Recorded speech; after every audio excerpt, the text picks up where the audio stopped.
Being single in a couple-oriented rural community is not easy. True, I had friends, but I longed for some companionship. It was great when Gordon Crichton and I started doing things together. Gordon was a very insightful photographer. He was about 15 years younger than me and had lots of energy. And we both loved touring the countryside in search of action and good pictures. Can folks believe that we could spend so much time together and be only friends and business associates? Some can, but others, for the sake of gossip, would prefer to think otherwise. Be that as it may. Some say he was an oddball, like a boy who never grew up. But I am proud to say that there are times when his thoughtfulness and kindness to others made him look as if he was 10 feet tall.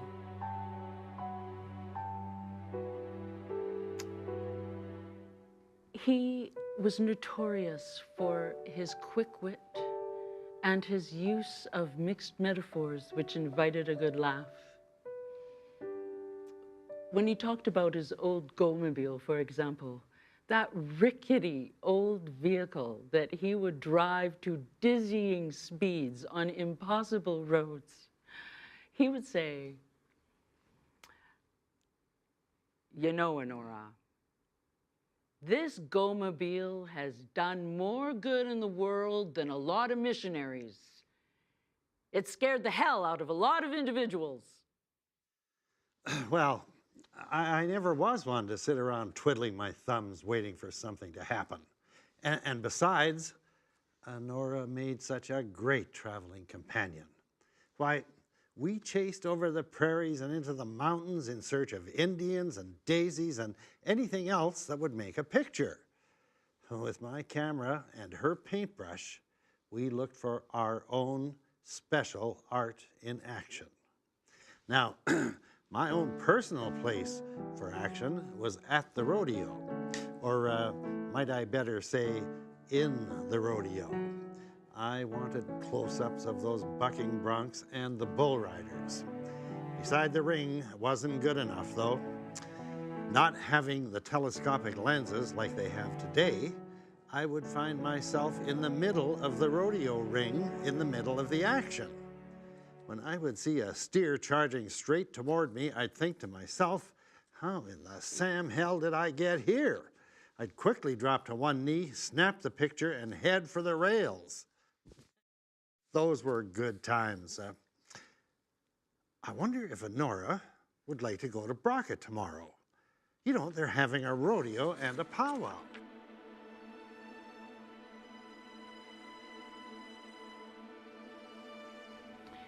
The beat of the drums, the wailing of the singing, and the color of the costumes and dances of the Blackfoot people always beckoned me. It was like I was listening to the poetry of the prairies. The friendships, sounds, and sights of the Native people was part of my growing up life in Fort Macleod. Gordon's picture taking allowed me an opportunity to spend more time among the people. The women knew how to invite and involve me, yet give me space so that I could be in touch with the spirits to make my sketches. With pen and brush and paint, I could capture the silhouette of a teepee against the sky and take note of the geometric forms of the wall hangings and beadwork. Sometimes a woman would be given permission to interpret for me the story written in paint on their family teepee.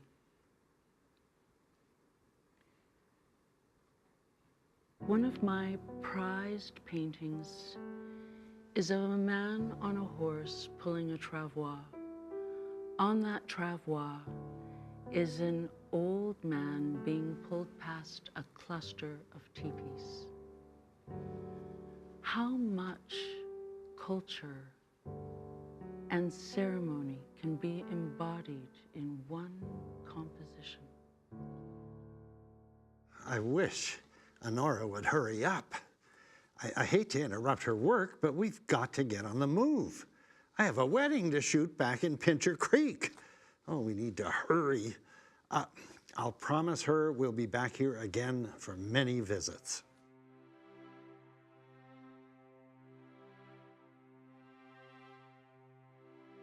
Annora and Gordon, with their combined interest in adventure and exploration and environmental studies, were well known along the eastern slopes of the Rockies.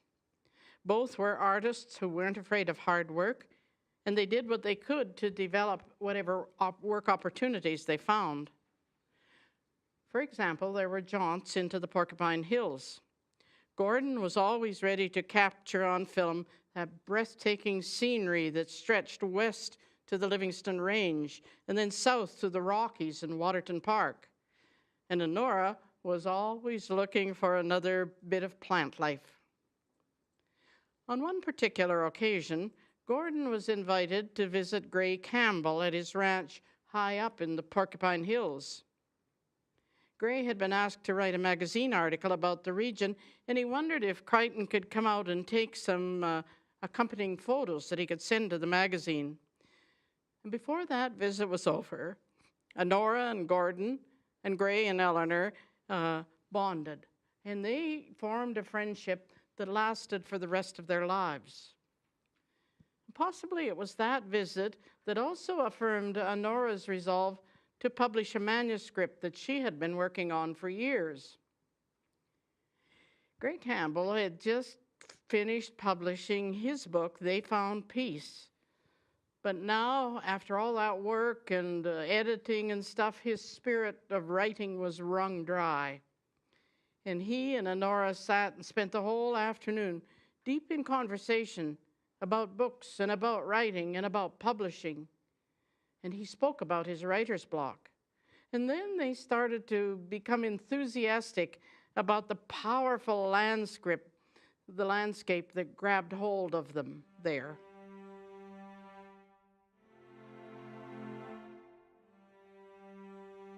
It is apparent Annora's creative spirit was giving birth to what would be a unique publication. She had already worked hard to assemble background material for what she envisioned. Her knowledge of the plants in the region is encyclopedic.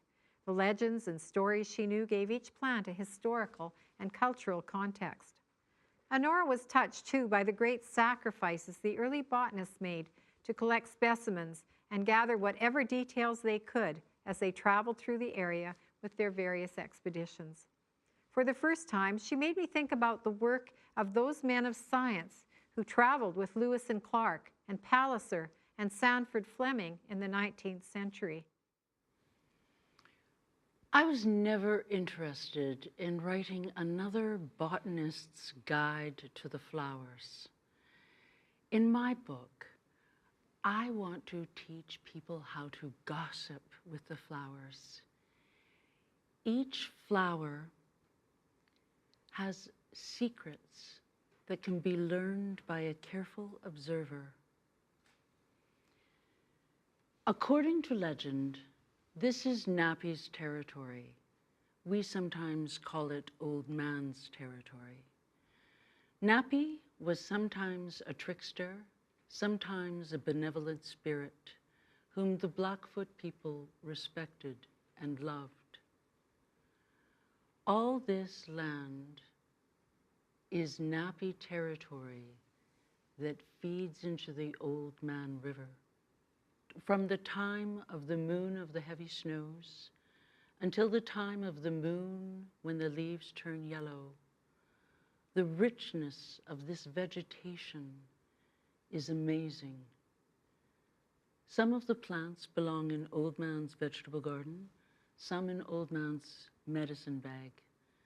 Then there are the berries, the dyes, and the incense-producing varieties. As they talked, Annora shared her thoughts about the work that she had already done to start to assemble some of her ideas. It would bring past traditions and stories together with the flora and fauna of the area. Her extensive knowledge of these plants could be shared right across the country. I can feel it. I think I'll call it Old Man's Garden. Well, that seems like an appropriate title, Annora. Look at how life bursts out each spring. This place is unique in its vibrancy. It's an enchanted land. All the cold blues of winter melt away into brown pinks and melting purples. Spring has arrived, and then the flowers crowd in thick and fast. Purple violets, yellow violets, buffalo beans, meadowsweet. Then, before we can catch our breath and count them, they have come and gone to make way for summer's favorites. And so it goes. Annora, will there be enough hours in the day for you to get the writings and the flower drawings together? How much research still needs to be done to fill in the details? Well, I think of the shooting star, for example. It is sometimes called the Indian chief. The natives laugh as they show their own profile. They say, "Look at our long nose and the beads of vermilion around the forehead, with the long plumes thrown back from the face." You're right. There is a resemblance. As for yarrow, it grows everywhere. People here think it's a nuisance, but in medieval times, it was collected in monasteries, in convents, in apothecary shops, and in home medicine chests to be boiled and stuffed down the throats of anyone who complained of an illness. Boy, this lady has got a lot of stuff in her head. You know, a book would tell the rest of the world what is so special about this corner of the planet. But for now, enough. It's time to leave for home before we get gobbled up by the spirits of darkness. Writing and drawing a manuscript of itself is no easy task. Annora's compositions for each scratch art drawing were clever and they were subtle, and they invited the reader to look deep into the essence of what was there. The grasshopper that she sketched when she was overrun by them in the 30s found its place alongside the Mariposa lily. And in her sketch of the harebell, she had a covered wagon moving quietly in the background. And she likened the bonnet on the woman who walking behind that wagon to the shape of the harebell. And she noted that both of them appeared fragile as could be, but they stood up solidly against the prairie sun and the harsh wind. The work of proofreading and reading again became even more burdensome, and her father's health had deteriorated completely, and she had to constantly care for him. And yet always there was the demands of the publisher's deadlines. Publishing was also only the beginning, because Annora had to market what she wrote. How often she wished she could be 3 persons, and she wanted at least one of them to be strong. Tiredness was beginning to weigh her down.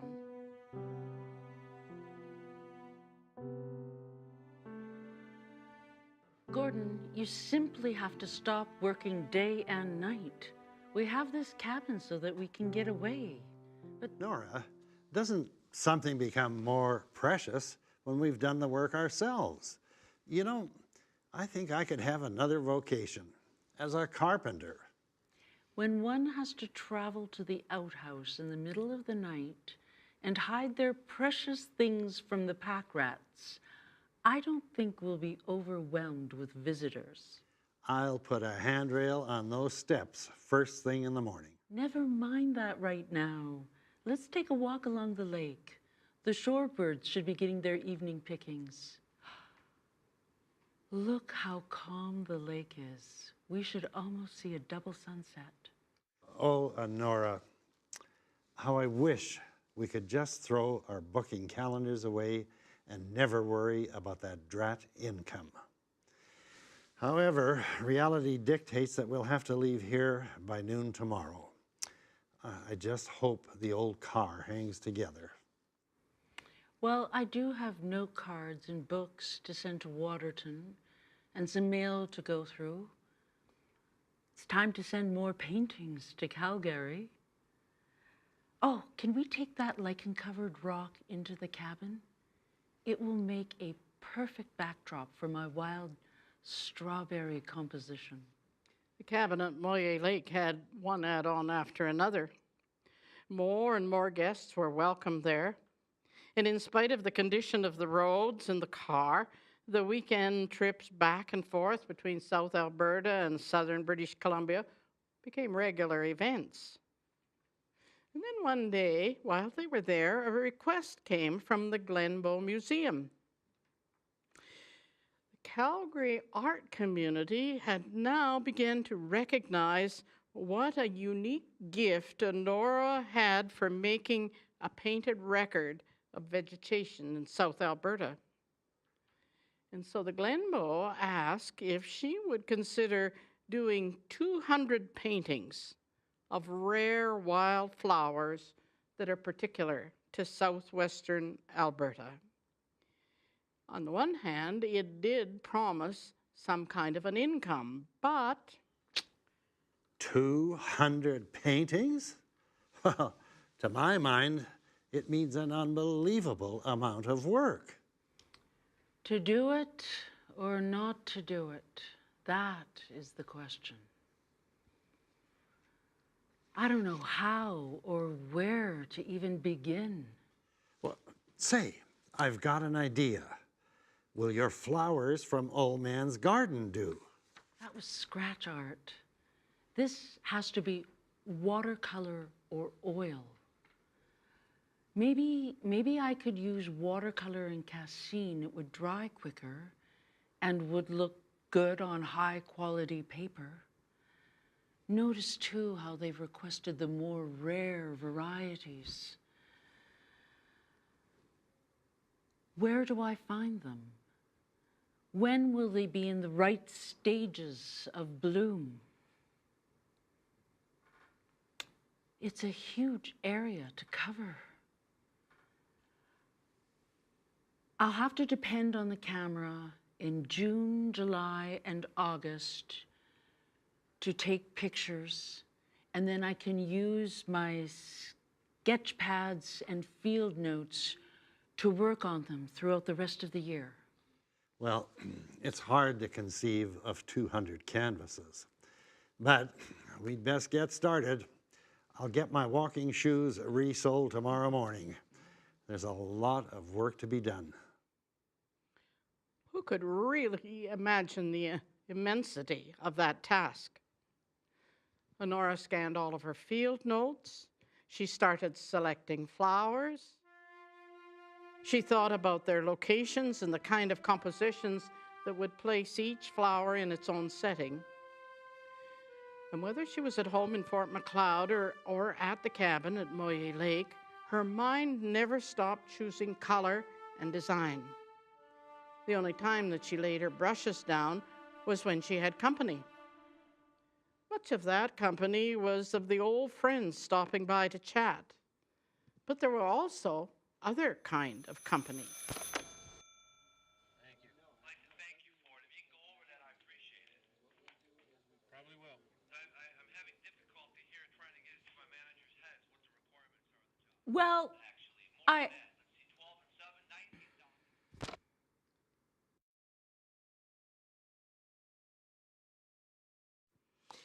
The paintings were truly beautiful. The fur on the pussy willow looked like you could touch it. and there were bees buzzing around the currant blossoms. And the cone-like head of the bear grass was so unbelievably lacy. So visitors came. They liked what they saw, and they bought what they saw. The minimal amount that Annora charged really was cash income for her. But then she had to paint those pictures again and again and again because her studio was constantly being emptied. It took 3 years of hard work before she could fulfill that Glenbow contract for 200 paintings. But meanwhile, she had done an additional 300 watercolor paintings that went to other people's homes. So in 3 years, that's 500 compositions in all. If you calculate it, it's like almost 3 studies a week, along with all the other work that she had, plus hosting those visitors. And so something began to have to give. It wasn't enough to say, I have to paint faster. She was losing touch with her own spirit. It was a time for her of discouragement and exhaustion.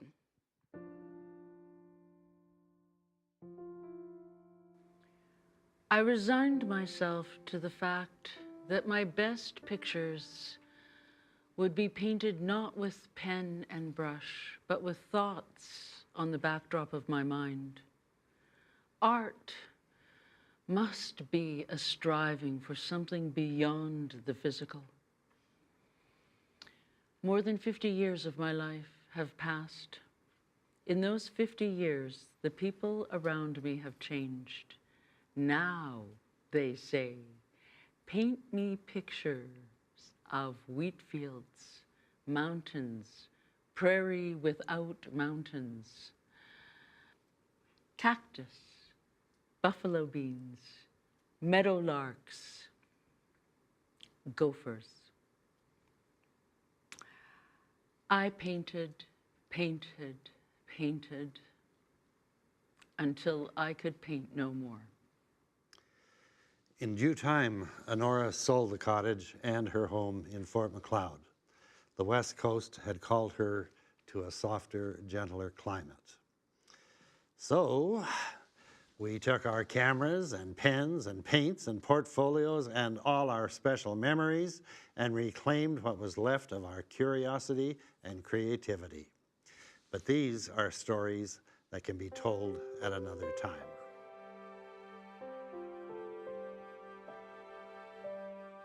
Age and the necessity to produce more and more work took their toll on Miss Brown. By her late middle years, this quiet, shy little lady from Fort Macleod had created a wonderful visual record of Western Canada. But it wasn't easy. Her friend Gray Campbell wrote, Annora Brown was born with the eye of an artist and the pen of a gifted writer. She showed our nation the first visual record of Western Canadian landscape. She captured images of wild places that were threatened with change. She celebrated the beautiful art of the native people who she called the original naturalists and poets of the country. She risked being considered an oddity by some in her hometown, and by being shunned by the Alberta's art community for so many years, but she always remained committed to her task and her calling. She was rooted in the foothills, with the natural world and the people there, where she used her creative talents to the maximum to be their interpreter. Nothing escaped her attention, from the tiniest of little twin flowers on high mountain slopes to the flamboyant lilies and the gaudy sunflowers.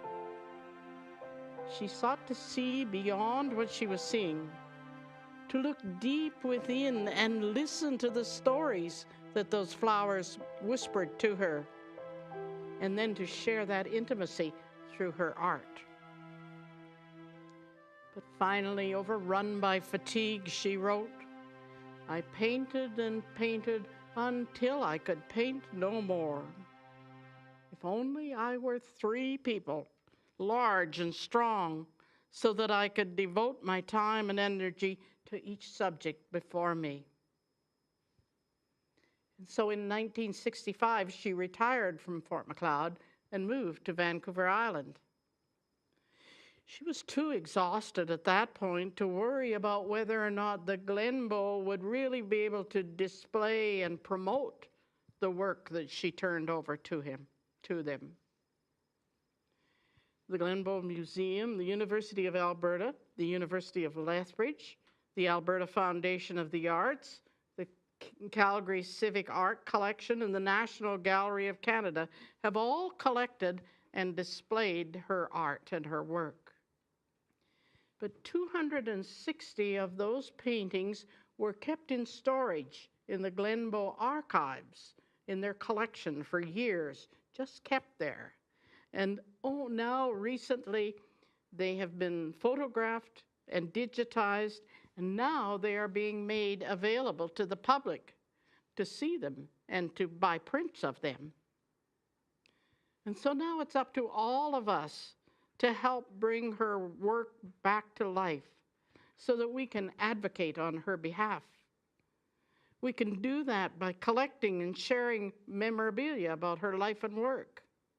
We can do that by collating information about her to share through art and literature and science and history and technology.